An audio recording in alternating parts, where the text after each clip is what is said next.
Buenas tardes, mi grupo está conformado por Yuleika Velasco, Neira Liera y Diego Zambrano.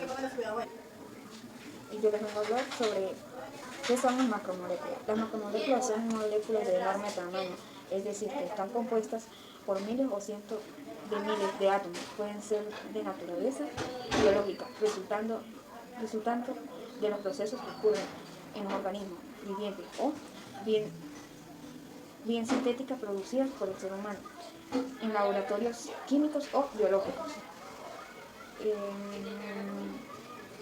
En el término de macromoléculas fue acuñado en 1920 por Hermann Staudinger, Premio Nacional en Química. Este método se refería a las macromoléculas como moléculas que pesaban más de 100.000 Dalton o masa atómica, aunque puede pesar mucho más. Funciones de las macromoléculas. Las macromoléculas pueden tener funciones muy diversas, dependiendo de cuáles estemos hablando. Por ejemplo, las macromoléculas de la glucosa son una fuente energética para los organismos vivientes. Un ejemplo muy distinto a las macromoléculas del ADN, que básicamente es un dispositivo de memoria celular, empleado a la hora de sintetizar proteínas o a la hora de la recopilación celular. Las estructuras de las macromoléculas de forma general están compuestas por unidades moleculares más pequeñas, que en estas unidades por enlaces covalentes, por puentes de hidrógeno, por fuerzas de Van der Waals o por interacciones hidrofóbicas. En este caso componen grandes estructuras moleculares que contienen miles de átomos. Además, dependiendo de la estructura, las macromoléculas pueden ser lineales, ramificadas. Lineales, cuando conforman largas cadenas que permiten algún orden de monémoros, unidos entre sí por cabeza y cola. Ramificadas, cuando cada monémoro puede unirse a otras cadenas, formando raíces como la de los árboles, de diversos tamaños y una distancia determinada. Por otro lado, las macromoléculas se pueden clasificar según su posición. Homopolímeros. Están formadas por un único tipo de monómeros que se repiten a través de toda su estructura molecular. Copolímeros.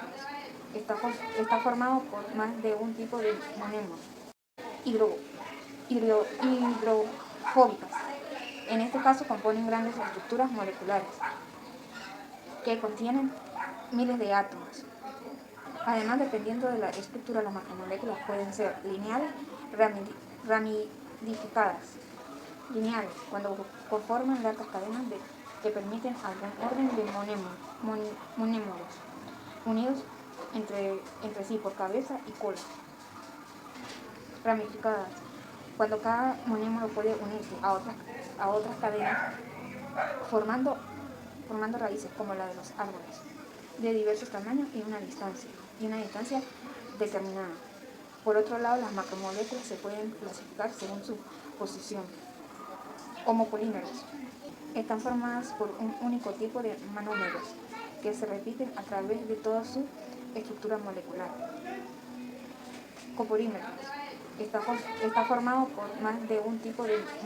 Buenas tardes, me presento, mi nombre es Natalia Leira y este video lo hago con el fin de explicarles la importancia de las macromoléculas y hablarles un poco sobre la célula. En la importancia de las macromoléculas se distinguen de las moléculas naturales y sintéticas, ya que estas poseen un alto volumen y peso molecular. Como consecuencia, sus propiedades son más complejas y útiles que las de las demás moléculas. Está conformada por macromoléculas naturales y macromoléculas sintéticas. Se dice que las macromoléculas naturales suelen ser compuestos específicos que cumplen funciones vitales. Están compuestos por carbohidratos, lípidos, proteínas, ácidos nucleicos.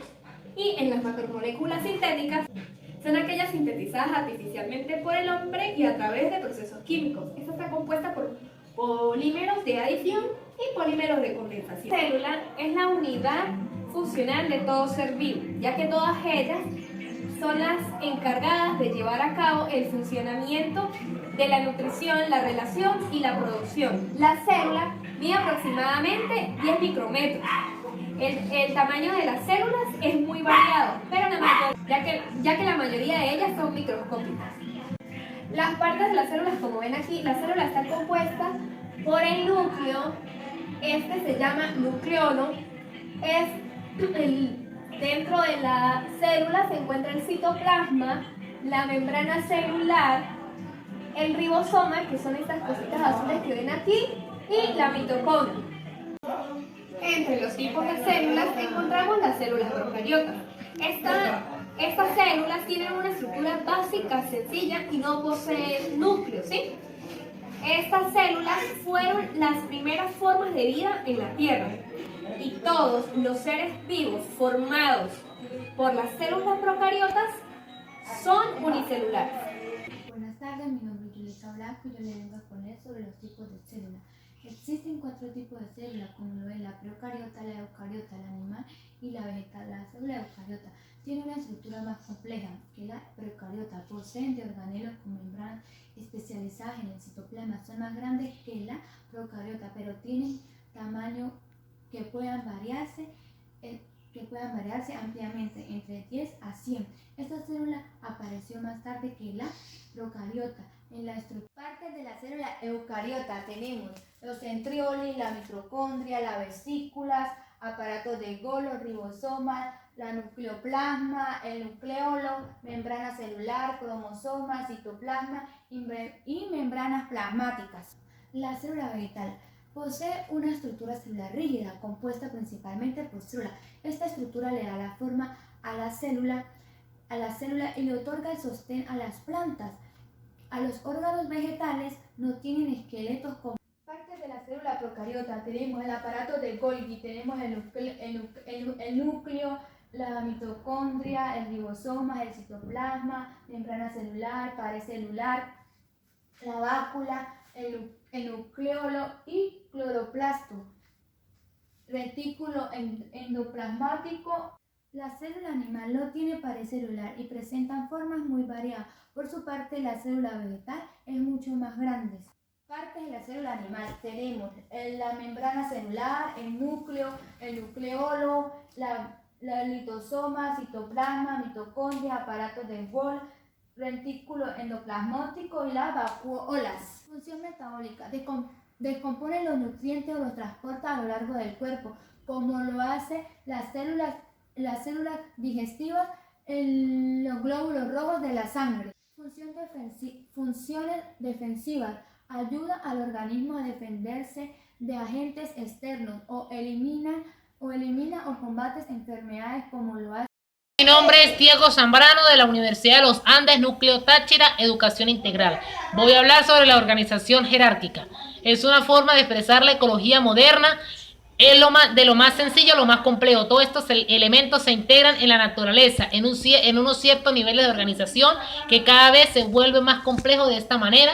Esta organización jerárquica será de la siguiente manera. Tenemos la célula, es una unidad mínima de un organismo capaz de actuar de manera autónoma. Todos los organismos vivos están formados por las mismas células. Tenemos los individuos, es un sistema biológico funcional que en las cosas más simples se reduce a una célula unicelulares. Tenemos la población, es el conjunto de seres vivos de una misma especie que vive en un determinado ecosistema. Tenemos la comunidad, es conocido también como biocenosis, es un sistema biológico que agrupa el conjunto de poblaciones. Tenemos el ecosistema, que es un ecosistema natural vivo que está formado por un conjunto de organismos vivos, entre esos se llama la biocenosis. Entre la misma estructura tenemos la estructura jerárquica de la vida. Entre eso tenemos la biosfera, que incluye todos los biomas de la Tierra y todos los organismos vivos dentro de su interior. Tenemos los biomas abarcan todos los ecosistemas de la Tierra. Los ecosistemas involucran, interaccionan entre organismos vivos y dentro de su entorno. Tenemos la comunidad, que consiste en diferentes poblaciones, grupos de organismos de la misma especie. Población son grupos de organismos de la misma especie que viven en una comunidad en específico. Tenemos los organismos, que es un organismo vivo en un solo individuo de una especie que exhibe las características básicas de la vida. También tenemos, por último, los sistemas de órganos, que son grupos de órganos dentro de un organismo. Por ejemplo, tenemos el sistema circulatorio, el digestivo, el nervioso, el esqueletivo y tenemos la reproducción, que trabajan juntos para mantener el funcionamiento normal del cuerpo. Muchas gracias.